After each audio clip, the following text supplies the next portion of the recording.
Let's rewind back to 2001. I was just 18, fresh into university, and living in student halls. That's where I met Donald. Back then, he was fun, social, and one of those people who seemed like they'd be a lifelong friend. By the end of first year, a group of us rented a 4-bedroom house together. Life was good, late-night study sessions, group hangouts, and the kind of laughter that made you forget the stress of exams. But things changed when Donald decided to quit university and take a job at a bank. He bought his own flat, and since we were friends, he offered me the spare room. At first, I thought, awesome, cheap rent, living with a buddy I trust. But slowly, Donald started changing. First, it was small things. He'd skip nights out. He'd make snide comments and brush them off with, "Relax, it's just a joke." Then he started making my friends uncomfortable, even insulting them until they stopped visiting. His aunt, who I swear had nothing better to do, started dropping by every other day. She treated the place like her second home, bossing me around as if she paid rent. And then came the Sky TV situation. Donald proudly announced he was getting satellite TV, and that I'd be paying for half. Now, at this time, I was juggling 3 full 9 to 5 days at uni and working 4 days a week in retail just to keep myself afloat. Money was tight, so I told him, "Sorry, I can't afford that right now." His response, with the smuggest grin, "Then you don't get a say in what I watch on my TV." That was the start of a pattern.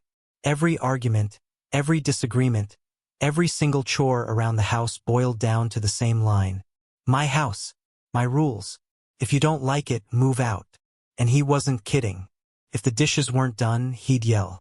If the bins weren't out, he'd slam doors and sulk.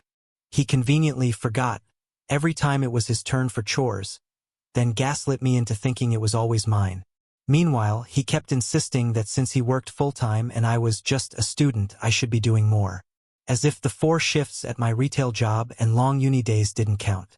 By then, the friendship was gone. I spent every evening locked in my room, headphones on, just trying to avoid him. But his constant "my house, my rules" echoing in my head, that built something in me. A decision. One day, a friend mentioned that someone they knew needed a roommate. I went to check it out. The flat was clean, the people were normal, and for the first time in months, I felt like I could breathe again. I said yes, and I didn't tell Donald a single word. I quietly organized everything. My parents knew I was miserable, so they offered to help with the move. We set a date, I booked time off work, and I packed when Donald wasn't around. 2 weeks later, it was go time. It was a Saturday morning. My parents pulled up outside, we walked in and started hauling boxes. Donald walked in mid-move, all cheerful and fake-friendly now that he saw my parents. He tried to play the perfect host, shaking hands, cracking smiles, even saying to my mom, "Oh, I didn't know you were coming to visit." And that's when I dropped it. I looked him dead in the eye and said, "They're not here to visit. They're here to move me out. I got a new flat. I finally decided I didn't want to live by your rules after all." The color drained from his face. He froze, waiting for me to laugh and say it was a joke. But no joke came. He just stood there, staring, before storming off to his room. We finished the move in 2 car trips. That's all it took. I didn't even say goodbye. I left the keys on the coffee table and walked out without looking back. That's it, done.